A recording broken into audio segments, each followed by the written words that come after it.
दोस्तों, रोज़ की तरह लिखनी ब्लॉग में सबका हार्दिक स्वागत है। सबके मंगल और की कामना के साथ बड़ों को मेरा सादर नमस्कार, छोटों को मेरा आशीर्वाद। मैं ठीक हूँ, आशा करता हूँ कि आप ठीक होंगे।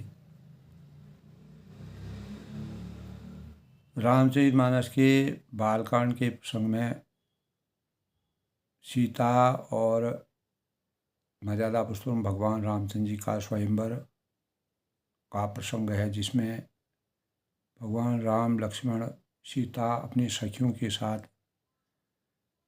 पुष्प वाटिका में, जनक नगरी में जो पुष्प वाटिका है उसका आनंद लेने के लिए और गौरा पूजन के लिए जाती हैं।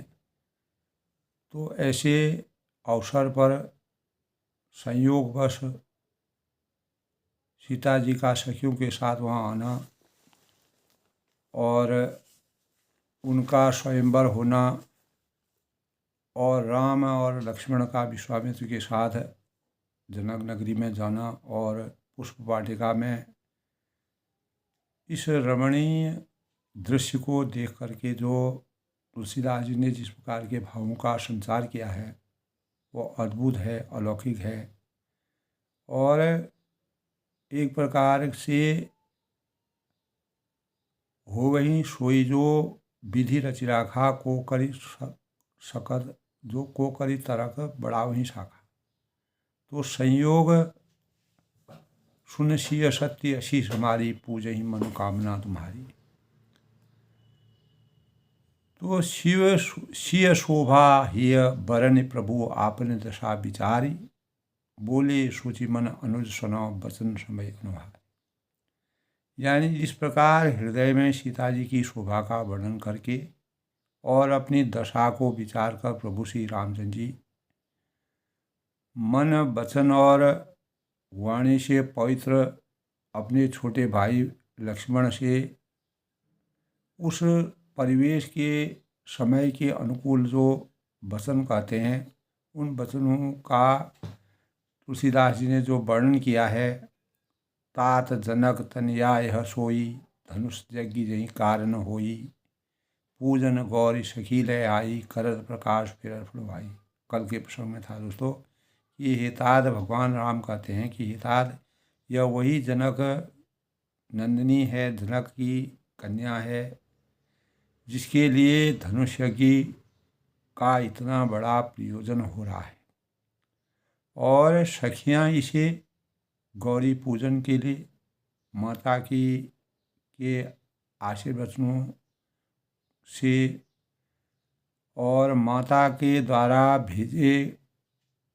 भेजने पर फुलवाड़ी में पूजन करने के लिए भगवान माँ गौरा की पूजा अटल सुहाग की परिकल्पना और अपने अंतःकरण में अटल सुहाग की भावना से सुशोभित होकर के फुलवाड़ी में प्रकाश करती हुई फिर रही है। यानी अपार सौंदर्य का वर्णन है। तो सखियों ने उसकी जब दशा देखी तो उसका शरीर पुलकायमान हो गया और नेत्रों में जल भर आया और सब कोमल वाणी से पूछने लगी कि अपनी प्रसन्नता का कारण बताओ। जब सखी ने राम और एक सखी ने सीता जी का साथ छोड़कर फुलवाड़ी देखने चली गई थी और उसने जाकर दोनों भाइयों को देखा और प्रेम में विह्वल होकर वह सीता जी के पास आती है। तो ऐसे प्रसंग में तासु दशा देखी सकिना, पुलक गात जलू नैन, कहु कारण निज हरस करो पूछे सब मृदुबेन। तो सखियों ने उसकी दशा को और जो सखियाँ थी, जो सखी उधर भगवान राम और लक्ष्मण को देख के आई थी, तो वह उसका शरीर पूरा पुलकायमान हो गया और नेत्रों में जल भर आया और सब कोमल वाणी से पूछने लगी कि अपनी प्रसन्नता का कारण रहस्य बताओ। तब उसने कहा, दो राजकुमार बाग देखने आए हैं और किशोर अवस्था में हैं, सब प्रकार से सुंदर हैं। वे सांवले और गोरे रंग के दोनों, एक सांवला एक गोरा रंग का। उनके सौंदर्य का मैं बखान करने में असमर्थ हूँ। उनका अद्भुत स्वरूप और उनके नख से लिखे चोटी तक का जो वर्णन है उसका बखान करना बड़ा ही सुंदर और हृदय को छूने वाला। वाणी बिना नेत्र, यानी नेत्रों के वाणी नहीं है। नेत्रों में जो है वाणी का कोई भाव नहीं आता है। सुनि हर्षि सब सखी सयानी, सिय हिय तिय उत्कंठा जानी। एक कहें नप सुत ते आली, सुने जे मुनि संग आए काली। तो यह सुनकर और सीता जी के हृदय में बड़ी उत्कंठा जागी, उत्साह जागा, जानने की अपेक्षा उनके अंतःकरण में विराजमान हुई। सब सयानी सखियाँ, तब सारी सखियाँ जो थी वह जो गौरा पूजन के लिए सीता के साथ आई थी स्वयंवर से पहले, तो सभी सखियाँ कहने लगी कि हे सखी, ये वही राजकुमार हैं जो, यानी जो सुना है हमने, अपने मन से सुना है और पूरी जनक नगरी में विश्वामित्र मुनि के साथ जिनका आगमन हुआ है। दोनों भाई और दोनों, और जिन्होंने अपने रूप की मोहनी डालकर नगर के स्त्री पुरुषों को अपने वश में कर लिया है। सभी सुख की अनुभूति कर रहे हैं। सबके अंतःकरण में भगवान का ध्यान और साधना के स्वरूप में, और सब ब्रह्ममय हो गए हैं, परमात्मामय हुए। जहाँ तहाँ सब लोग उन्हीं की छवि का वर्णन करते हैं और अवश्य चलकर देखना चाहिए कि वह कैसे दिखते हैं। तो सब अपने अपने भगवान के स्वरूप का अनावरण करने के लिए सबकी अपेक्षाएं जागीं। तासु बचन अति सिय सुहानी, दस लागे लोचन कुलानी। चली चली अग्र करी प्रिय सखी सोई, प्रीत पुरातन लखे न कोई। तो राम उसके वचन सीता जी को अत्यंत ही प्रिय लगे और दर्शन के लिए उनके नेत्र उखला उठे थे, व्याकुल थे। उसी प्यारी सखी के आगे करके सीता जी चली और पुरानी प्रीति को कोई देख नहीं पाता था। तो नारद जी के वचनों को स्मरण करके जब सीता जी से नारद जी ने वचन कहा था कि तुमको इस प्रकार के पति की प्राप्ति होगी जो अटल अखंड होंगे, पूरा धैर्यवान होंगे, शील स्वभाव के होंगे, और सीता जी के मन में वही पवित्र भावनाएं का प्रवेश हुआ और चकित होकर सब और सब तरह देख रही है, मानो डरी हुई जो मृग की जो बच्ची होती है वह इधर उधर देखती है। जंगल में जब मृग की छौनी यानी मृग की छोटी सी बच्ची होती है, वह इधर उधर देखती है। इस प्रकार सीता जी भी इधर उधर देख रही हैं। कंकन किंकिन नुपुर धुन सुनी, काद लखन सुन राम हृदय गुनी। मानव मदन दुंदुबी दीनी, मनसा विश्व विजय का कीनी। तो कंकण हाथों में कड़े हुए थे, करधनी। उनके पूरे शरीर का वर्णन, आभा का वर्णन तुलसीदास जी ने किया है। और पायजेब के शब्द सुनकर श्री राम जी के हृदय में विचार कर लक्ष्मण से कहते हैं कि मानो मदन दुंदुभी दीनी। यह ध्वनि ऐसी आ रही है जैसे मानो कामदेव के विश्व को जीतने का जो संकल्प करके डंके की चोट पर मारी थी। तो ऐसा कहकर श्री राम ने फिर उस ओर देखा, तो जब इस प्रकार की ध्वनि आई थी, सीता जो है पूर्ण स्वरूप में विराजित अपनी सखियों के साथ गौरा पूजन के लिए पुष्प वाटिका में आई थी। तो सीता जी के मुख रूपी चंद्रमा को निहारने के लिए सिय मुख शशि भय नयन चकोरे, उनके नेत्र चकोर बन गई। भगवान राम जो है एकटकी नज़र से सीता जी को देखते रहे, निहारते रहे। भय बिलोचन चार वचन चल, सुंदर नेत्र स्थिर हो गए। टकटकी लग गई, मानो रात जो है जनक जी के पूर्वज ने निमि जो थे, जिनका सबकी पलकों के निवास माना गया है, तो लड़की और दामाद के मिलन प्रसंग को देखना उचित नहीं होता है। इस भाव से सकुचा कर पलकें छोड़ दी और पलकों में रहना छोड़ दिया, जिससे पलकों का गिरना रुक गया। तो तुलसीदास ने दोस्तों वास्तविक सौंदर्य का वर्णन किया है और मानव हृदय के अंतरंग की वेदना का वर्णन किया है। देख किसी शोभा सुख पावा, हृदय सराहत बचन आवा, जन बिरंची सब निज निपुनाई, बिरची विश्व कहाँ प्रकट दिखाई। तो सीता जी की शोभा को देखकर, अनोखी अद्भुत अलौकिक शोभा को देखकर रामचंद्र ने बड़ा सुख का एहसास किया, सुख की अनुभूति की और सुख पाया। हृदय में उनकी सराहना करते रहे, किंतु मुख से वचन नहीं निकलते हैं। वह शोभा ऐसी अनुपम है, मानो ब्रह्मा ने अपनी सारी निपुणता को मूर्तिवान कर संसार को प्रकट करके दिखा दिया। तो ब्रह्मा द्वारा जो सृष्टि की रचना क्या है कि साक्षात ब्रह्मा ने इस प्रकार की रचना को बना करके इस सृष्टि में भेजा है, जो साक्षात स्वरूप में हमारे अंतःकरण में दिखाई दे रहा है। हम उसका आनंद ले रहे हैं। सुंदरता कहूँ सुंदर करहीं, छवि ग्रह दीप शिखा जन करहीं, सब उपमा कवि रहे जुठारी, कही पट तरुण बिंदे कुमारी। वह सीता जी की शोभा सुंदरता को भी सुंदर करने वाली है। ऐसी मालूम होती है मानो सुंदरता रूपी घर में दीपक की लौ जल रही हो। इस प्रकार का परिवेश उनको दिखाई देता है। और अब तक सुंदरता रूपी भवन में अंधेरा था, यानी अंतःकरण में जब एक दूसरे के आत्मा और परमात्मा का मिलन हो जाता है, भावों की संवेदनाएं उजागर होती हैं और अज्ञान रूपी अंधकार से ज्ञान रूपी प्रकाश का संतरण होता है, तो भगवान की प्राप्ति होने लगती है। तो भवन मानो सीता जी की सुंदरता की दीपशिखा को पाकर जगमगा उठा।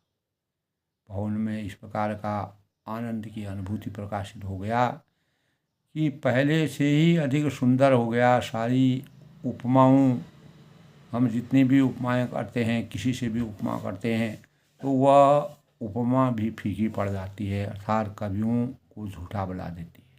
कोई भी कवि उस उपमा का वर्णन करने में समर्थवान नहीं हो सकता है। तो मैं जनक नंदिनी सीता जी को किस ऋषि उपमा दूँ, तुलसीदास जी कहते हैं, सिय शोभा ही बरन प्रभु आपन दशा विचारी, बोले सूचि मन अनुसन वचन समय अनुभाव।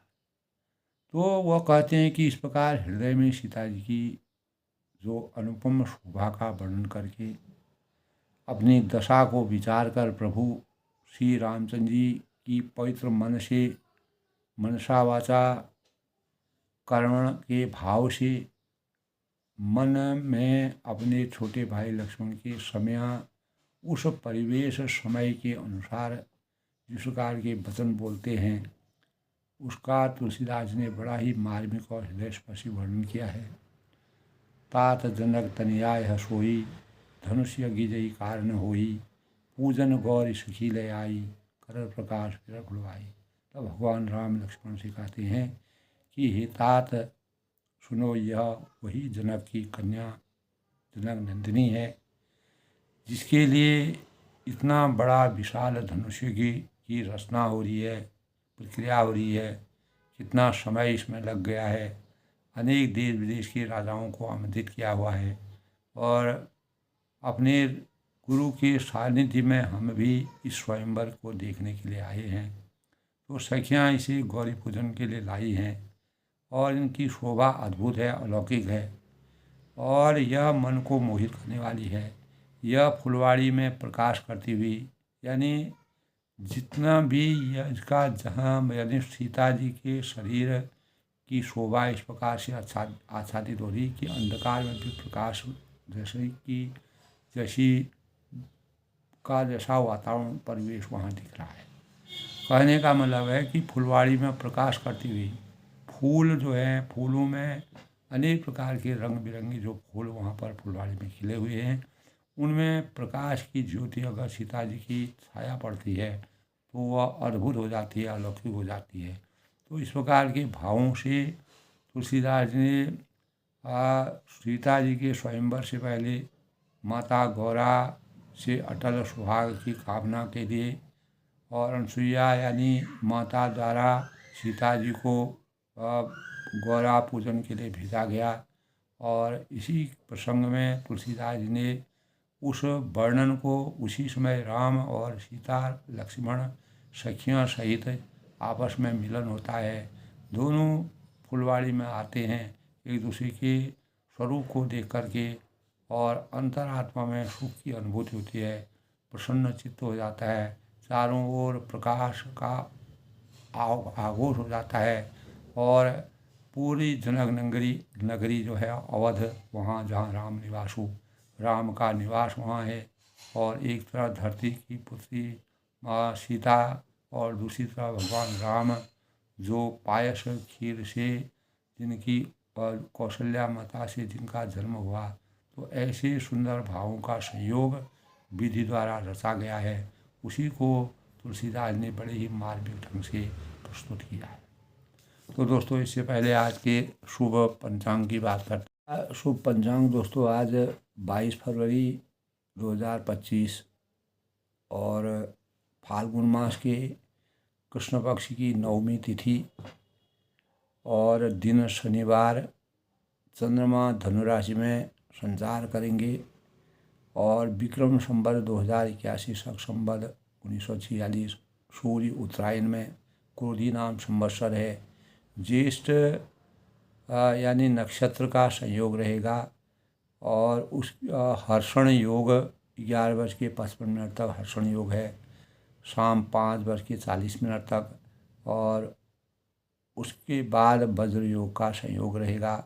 अभिजीत मुहूर्त 12:17 आज के शुभ मुहूर्त की बात करें तो 12:17 से 1:03 तक। अमृतकाल आज दोस्तों आज 8:12 से 9:56 तक और ब्रह्म मुहूर्त आज 5:21 से 6:09 तक और राहु काल जिसके दौरान किसी भी शुभ कार्य को करना वर्जित माना गया 9:49 से 11:14 तक और आज नवमी 1:19 तक रहेगी। उसके बाद दशमी तिथि का शुभारंभ हो जाएगा। आज के अनुसार हनुमान जी की पूजा करने के भाव माने गए हैं और सूर्योदय आज 6:44 तक होगा और सूर्यास्त जो है 6:06 तक। और आज रामदास नवमी भी मनाई जाती है। हर्षण योग के संबंध में दोस्तों हर्षण योग का मतलब शुभ माना जाता है। इस योग में किए गए जो भी कार्य होते हैं वह शुभदायी होते हैं और जो भी जातक इस योग में जन्म लेते हैं वो भाग्यशाली होते हैं और अनेक प्रकार की विद्याओं को जानने वाले होते हैं। तो इसी संदर्भ में दोस्तों आज शनिवार का दिन है। शनिवार की प्रकृति जो है वह दारुण होती है, यानी यह भगवान भैरव और शनि की पूजा करने का दिन है। हनुमान चालीसा का पाठ भी इस दिन करना चाहिए। भगवान हनुमान और शनिदेव का आपस में सानिध्य रहा और कलयुग के देवता के रूप में इनका पूजन किया जाता है, हनुमान जी और शनिदेव का। शनि जो है वह यानी न्याय के देवता कहलाते हैं और कर्म फलों के प्रदाता है। और इस दिन शनिवार के दिन पीपल के पेड़ में भगवान शनि का वास माना जाता है। भगवान शनि को सरसों के दीपक प्रज्वलित करके जिसके राशि में या यानी जिस जातक के उसमें शनि कमज़ोर होता है तो शनि की उपासना करनी चाहिए। ओम शम शनिश्चाय नमः का पाठ करना चाहिए और काले वस्त्रों का काले तिल का दान करना चाहिए। खिचड़ी दान करनी चाहिए।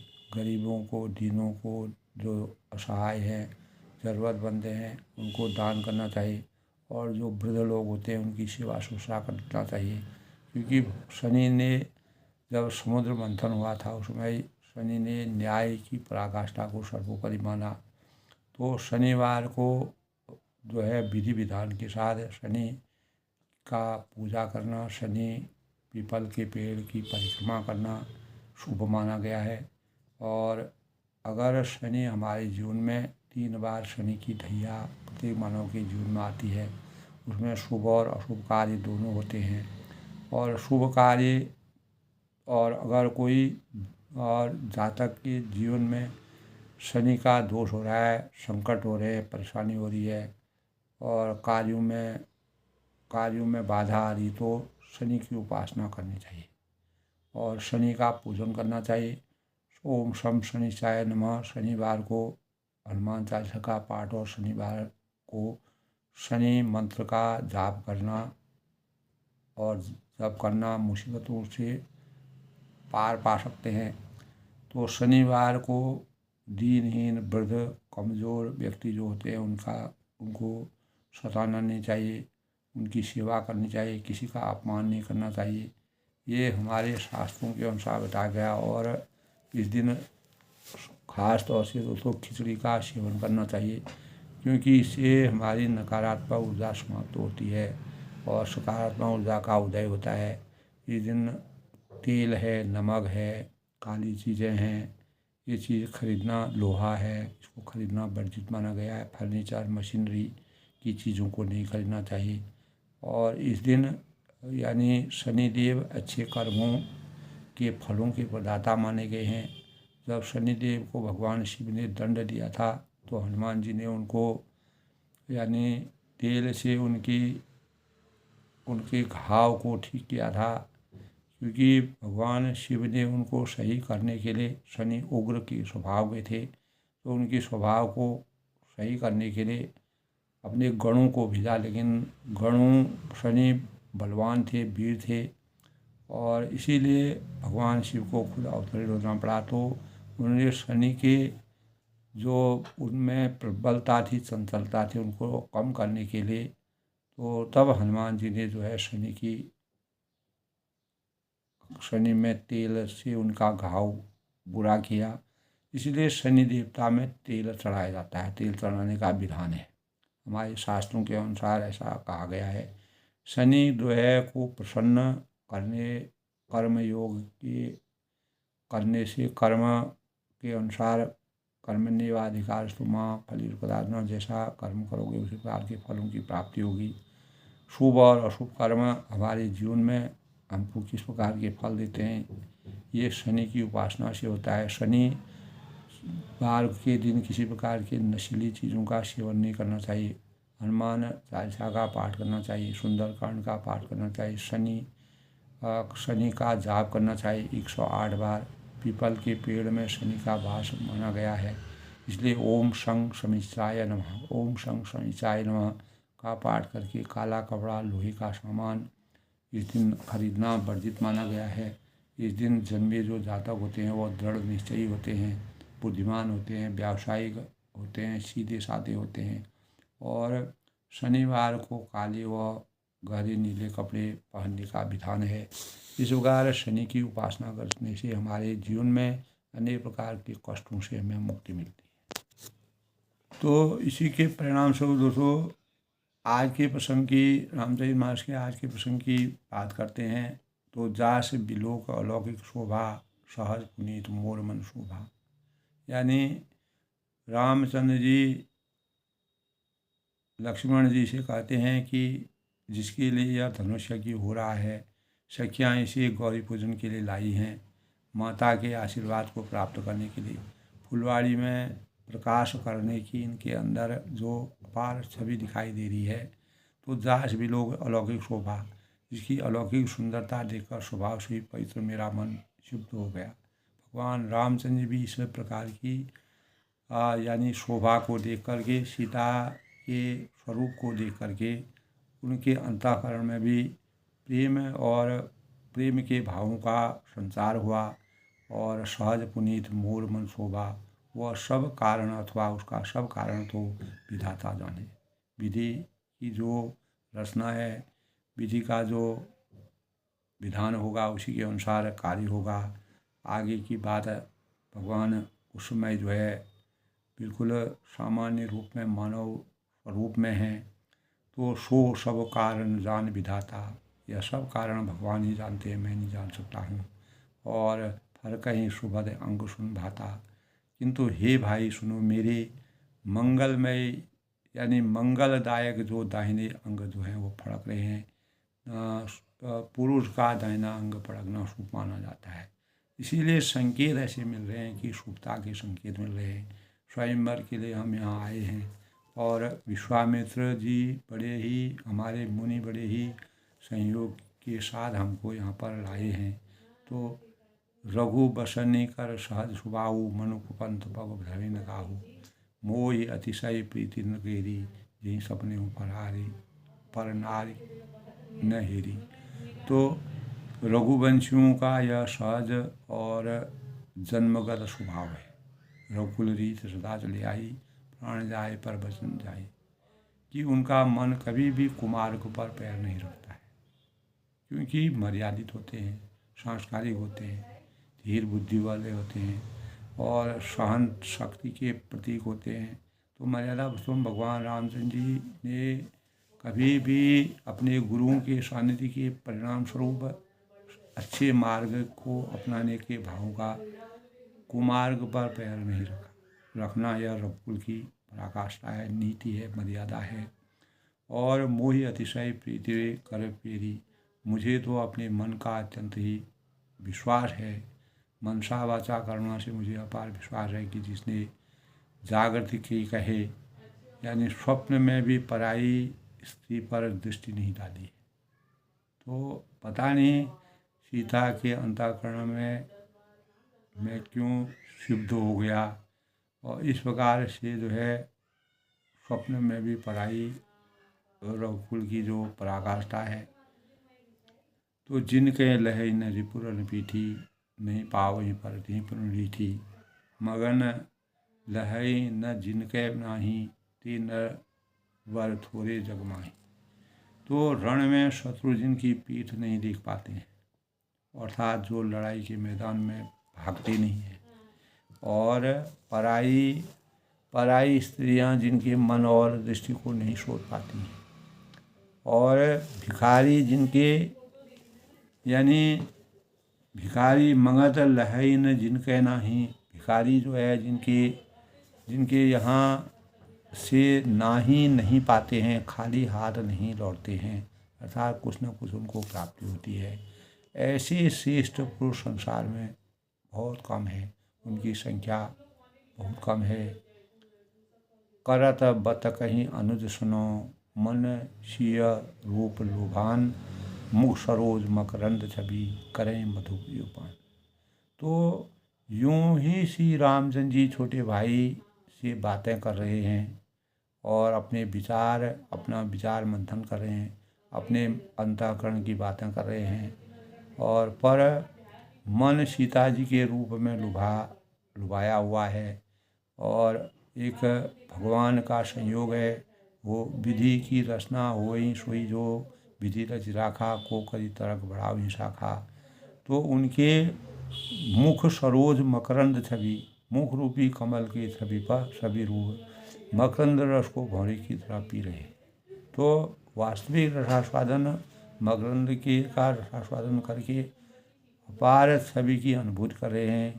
चितवन चकित चहूँ सीता, कहाँ गए नभ किशोर मन चिंता। सीता जी चकित होकर चारों ओर देख रही हैं, भगवान के साक्षात स्वरूप को देख करके सीता जी के अंतःकरण में अनेक प्रकार के भाव अवतीत हो रहे हैं।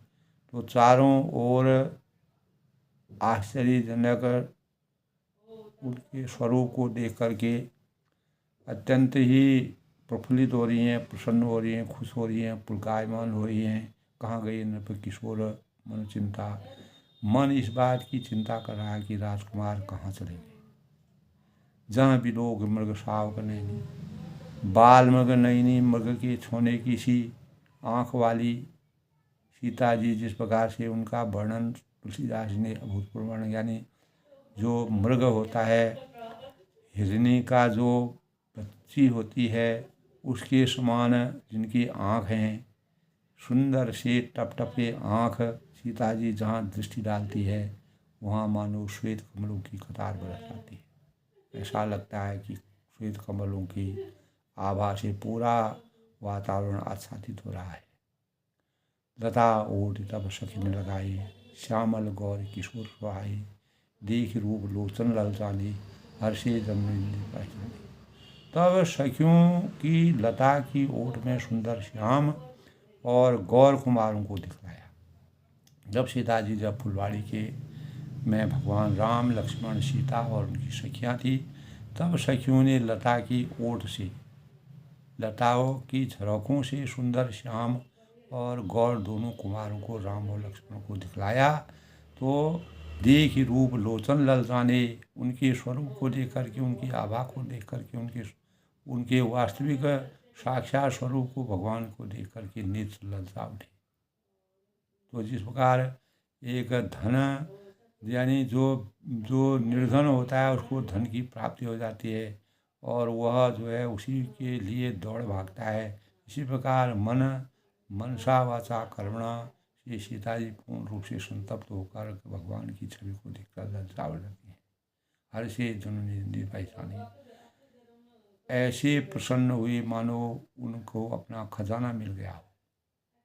तो जिस प्रकार खजाना जिस प्रकार निर्धन को खजाना मिल जाता है, उसी प्रकार सीता माता को रामचंद्र के दर्शन होते हैं, साक्षात दर्शन होते हैं, उनके अद्भुत स्वरूप को देखती हैं। तो विधि का संयोग बनता है जो, और सुन सिय सत्य असीस हमारी, पूजई मन कामना तुम्हारी। तो थके नयन रघुपति छवि देखे, पलक नहीं परे निवेशे, अधिक स्नेह देव है भूरी, सदा श्री जन चितवन चकोरी।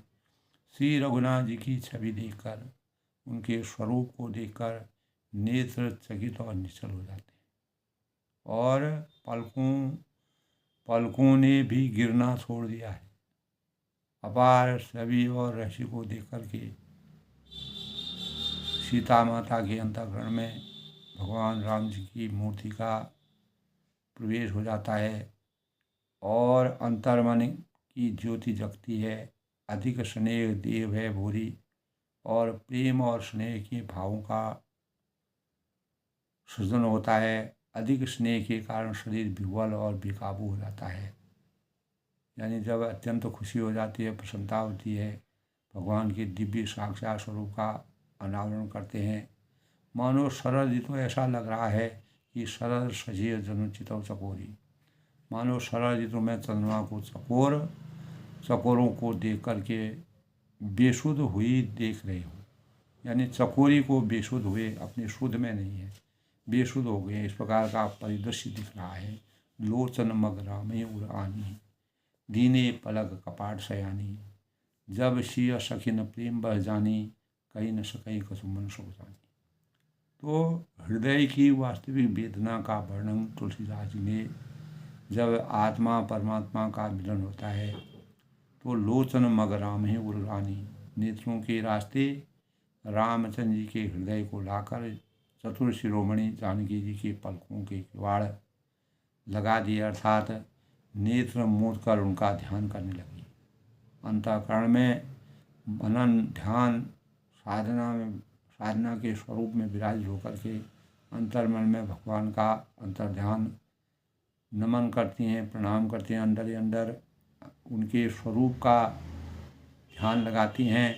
जब सिय सखिन प्रेम बह जानी, जब सखियों ने सीता जी को, जब राम के स्वरूप को देख कर के, भगवान रघुपति के स्वरूप को देख कर के, जब सीता जी को प्रेम के वशीभूत देख कर और उनके यश और मान सम्मान पूर्ण निष्ठा जब उनके अंतःकरण में भगवान राम के प्रति अवतीत हो जाती है, तब वे मन में सौजा गई सखियाँ भी और कुछ कह नहीं सकती हैं, तो पूर्ण रूप से प्रेम विह्वल हो गई।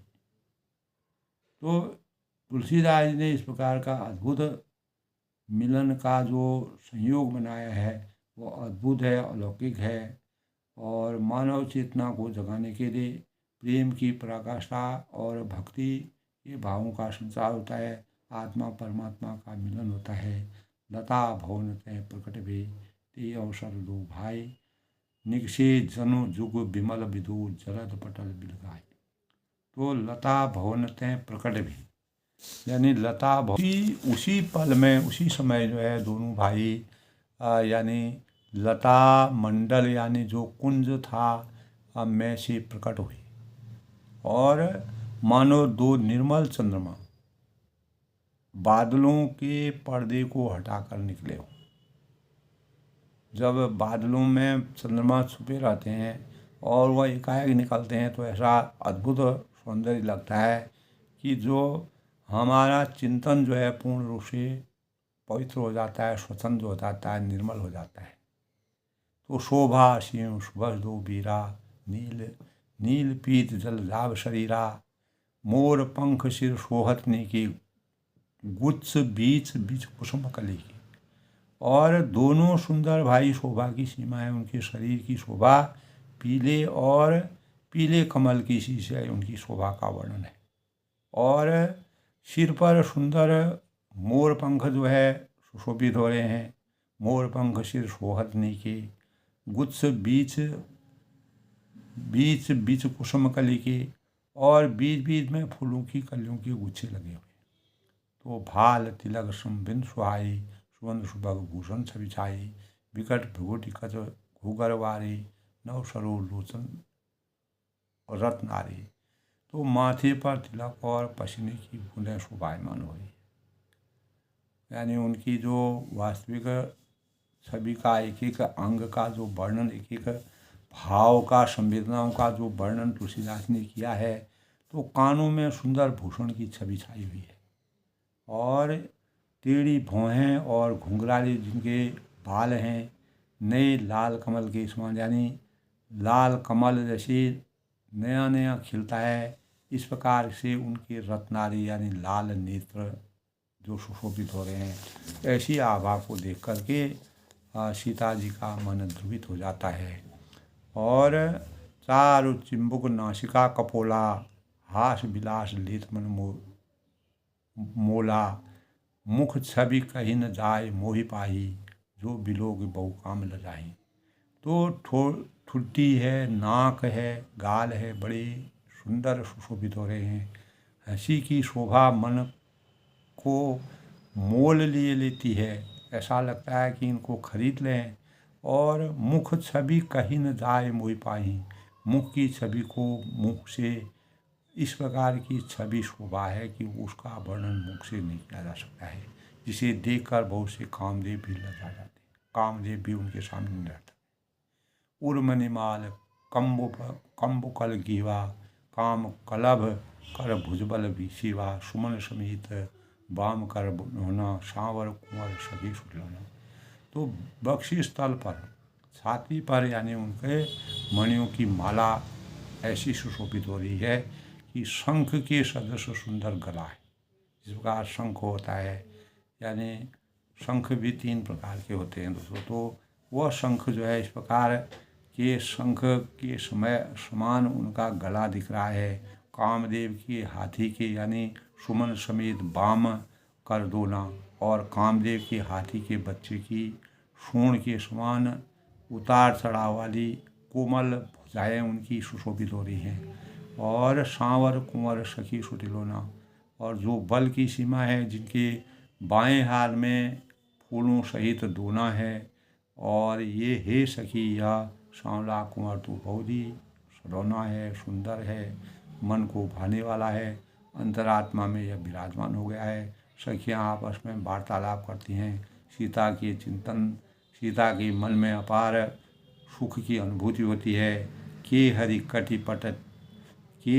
कटिपट पीत धरो, सुषमा शील निधान। तुलसीदास जी ने बड़ा ही हृदयस्पर्शी वर्णन किया है।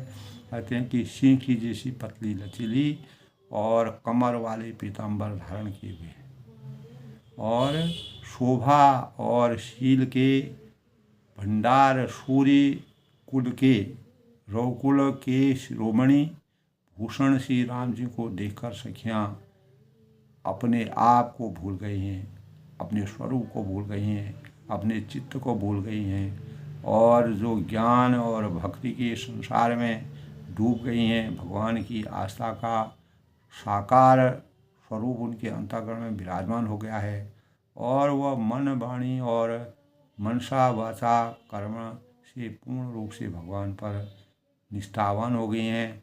तो भगवान के इस प्रकार के स्वरूप का जो तुलसीदास ने अद्भुत वर्णन किया है, यानी दोनों सुंदर भाई शोभा की सीमा और उनके शरीर की आभा नीले और पीले कमल के समान दिख रही है, सिर पर सुंदर मोर पंख सुशोभित है और उनके बीच बीच में फूलों की कलियों के गुच्छे के समान जो शोभा है, माथे पर तिलक और पसीने की बूंदें शोभायमान हो रही हैं, कानों में सुंदर भूषणों की छवि छाई हुई है, टेढ़ी भौहें और घुंघराले बाल हैं, नए लाल कमल के समान लाल नेत्र जिनके शोभित हैं, ठुड्डी है, नाग है और गाल हैं, बड़े सुंदर हैं और हंसी की शोभा मन को लुभाने वाली है और सभी सखियां आपस में भगवान की छवि को देखते हैं तो मुख की छवि को तो मुझसे यानी सभी सखियां कहती हैं कि उसका वर्णन नहीं किया जा सकता है। सीता जी अंतर्मन से सब सुन रही हैं, सोच रही हैं, समझ रही हैं,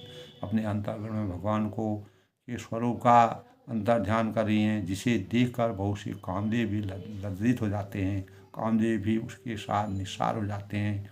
तो बक्शी स्थल पर मणियों की माला इस प्रकार से शोभित है, अंग शंख के सदृश जिनका जिनका मतलब गला है और कामदेव के हाथी के बच्चे की सूंड के समान उतार चढ़ाव वाली जो सुंदर कोमल उनकी भुजाएं हैं, जो बल की सीमा है अर्थात अपार शक्ति उनमें है, जिनके बाएं हाथ में फूलों सहित धुना है। और हे सखी, यह सांवला कुंवर बहुत ही सलोना है, बहुत ही सुंदर है, बहुत ही सलीका है और मन मोहित करने वाला है, हमारे ज्ञान चक्षुओं को खोलने वाला है और प्रेम की विभूति के रूप में है। तब सिंह की जैसी पतली लचीली के हरि कटिपट तीत धर सुषमा शील निधान देख भानुकुल भूषणी विसरा सकेंद्र। तो सिंह की सी पतली लचीली कमर वाली पीताम्बर धारण किए हुए शोभा और शील के जो भंडार हैं, खान हैं, सूर्य कुल के भूषण हैं और श्री रामचंद्र को देखकर सखियाँ अपने आप को भूल गई। तो सीता जी के स्वयंवर में आए हुए भगवान राम और लक्ष्मण फूल पुष्प वाटिका में जिस प्रकार से भगवान का दर्शन करते हैं, उनको देखते हैं, उनकी छवि को देखते हैं, उनके नख से लेके चोटी तक के शरीर के अंगों का वर्णन करते हैं, तो भगवान क्या साक्षात दर्शन उनको होते हैं। और सभी सखियाँ सीता जी गौरा पूजन करती हैं, सभी सखियाँ अभूतपूर्व यानी प्रेम की पराकाष्ठा से संतरित हो जाती हैं, पुलकायमान हो जाती है, अज्ञान से ज्ञान के प्रकाश का संयोग हो जाता है। भगवान राम और लक्ष्मण ने सीता जी के अद्भुत प्रकाशित स्वरूप का जो वर्णन किया है और तुलसीदास ने इस प्रकार का चिंतन मनन और मानव हृदय को सचेत करने और वास्तविक प्रेम के सौंदर्य को दर्शाने और होए ही सोई जो विधि रच राखा को करी तर्क बड़ा भी शाखा, यानी तर्क करने से कुछ नहीं होता है। भगवान विधि के द्वारा जो संयोग बने रहते हैं वह हमेशा स्थायी होते हैं और स्वयं भाई होते हैं और उसमें कोई भी वह संयोग खुद ही बनता है। और भगवान की लीला इस प्रकार है, लीलाओं के माध्यम से भगवान ने इस प्रकार की रचना को बल दिया। और तुलसीदास जी ने मर्यादा पुरुषोत्तम भगवान राम जी और सीता के स्वयंवर से पहले के यानी प्रथम मिलन के एक दूसरे को देख करके जो प्रेम की ज्वाला दोनों के हृदय में उमड़ पड़ी, उसका बड़ा ही मार्मिक और हृदयस्पर्शी वर्णन किया है। तो दोस्तों, इसी के परिणाम तो इससे यही प्रेरणा मिलती है कि सहनशीलता, यानी इस संबंध में हम ये भी कह सकते हैं कि विवेक, यानी कहा गया है कि सभी प्रकार के दुखों को सहन करना और बदले की भावना को का परित्याग करना, ये मानव जीवन का भगवान श्री कृष्ण ने गीता में कहा है। ज्ञान में मानव को क्रिया योग का ज्ञान किया है। उन्होंने महाभारत के युद्ध का चित्रण हर मनुष्य के जीवन को माना है। मनुष्य के अंदर धर्म के लक्षण दान, दया, तप, शौच व संतोष आदि से पांडव यानी माना है। तो ऐसे भावों से भगवान ने जो तितिसा का मनोयोग पूर्वक अगर हम अभ्यास करने पर मानव अपने स्वभाव द्वारा सबसे प्रेम का उपहार करता है। एक दीप के अनेक दीप जलते हैं। एक व्यक्ति जब सौहार्द फैलाता है, भगवान रामचंद्र ने पुष्प वाटिका में जिस प्रकार का सौहार्द का वर्णन किया, उसके अनुयायी अनेकों सखियों ने उसका आनंद उठाया। और समय आने पर ऐसा व्यक्ति यानी जो समय स्वयंवर के समय जो इस प्रकार के भाव यानी भगवान राम जब राजा जनक जो है, कोई भी राजा जो धनुष को नहीं तोड़ पाते हैं, सब धनुष को छू पर भी नहीं पाते हैं, तब भगवान रामचंद्र जी किनारे पर बैठे थे। तो जब जनक ने पृथ्वी से कहा कि इस भूमि में, इस धरा में कोई भी ऐसा शक्तिशाली नहीं है जो इस धनुष को तोड़ करके सीता का स्वयंवर तो रचाने में परिपूर्ण हो, तब लक्ष्मण जी को क्रोध आता है। उसी क्रोध के परिणाम स्वरूप भगवान राम सहनशीलता की प्रेरणा देते हैं कि जीवन के आदर्शों का मार्ग स्पष्ट दृष्टिगोचर होने लगता है उनके चरित्र से, आदर्श से, क्योंकि तप और गुण और विचार मंथन, संयम, नियम, धैर्यता, विवेक और सहनशीलता प्रभु राम के चरित्र में पूर्ण रूप से रघुकुल की नीति के अनुसार, मर्यादा के अनुसार, जिस प्रकार उन्होंने सीता के स्वयंवर में छूते ही और जब राजा जनक के अंतःकरण में कष्ट होने लगा, तब वो उनका जो उन्होंने प्रण किया था वो प्रण जो है उन्होंने पूरा करने के, तो मनुष्य सम्राट अशोक की भांति विख्यात हो जाता है। अगर वास्तव में इसीलिए आज के मानवों में भी आज भी हम अपने अंतःकरण में परमात्मा की उस स्वरूप को, संयोग को अगर सुनते हैं, विचारते हैं, रामचरितमानस का पाठ करते हैं, चिंतन करते हैं, तो वास्तव में अहिंसा आदि यानी अहिंसा परमो धर्म के परिणाम स्वरूप अनेक प्रकार के राजाओं ने जिस प्रकार से अपने को का तात्पर्य यह है कि दोस्तों कि प्रभु राम और सीता के स्वरूप का जो वर्णन तुलसीदास ने किया है, वह यदि कहें तो प्रेम जो है वह ईश्वर का स्वरूप है, जो यानी इस अतिशयोक्ति, मतलब अगर हम यह न कह सकें तो यह कोई अतिशयोक्ति नहीं है, क्योंकि प्रेम हृदय से किया जाता है। भगवान राम और सीता जी का जो संयोग था वह प्रेम हृदय से उजागर हुआ और इस प्रकार का संयोग बना और हृदय में आत्मा रूप में परमात्मा का वास होता है।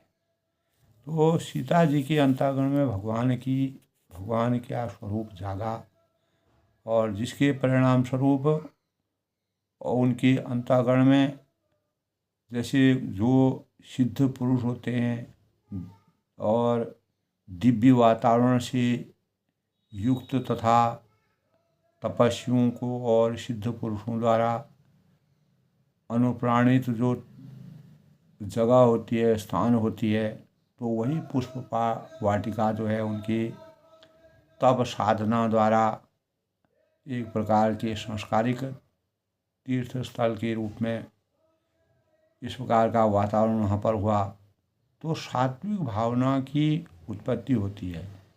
प्रेम भावना से आत्मा और परमात्मा का मिलन होता है, और क्योंकि प्रेम हृदय से किया जाता है, तो सीता और रामचंद्र जी के जीवन में हृदय से जो प्रेम की पुष्टि हुई, उसी से जब स्वयंवर होता है, स्वयंवर में कोई भी राजा धनुष को तोड़ने में असमर्थ रहता है, तब भगवान रामचंद्र जी ने अपने अभूत अटल बल के परिणाम स्वरूप माता गौरा द्वारा जो सीता जी को जो वचन दिए गए थे कि अटल सुहाग आपको प्राप्त होगा और रामचंद्र जी जैसे वर की तुम्हें प्राप्ति होगी, तभी आत्मा में ज्योति लगती है।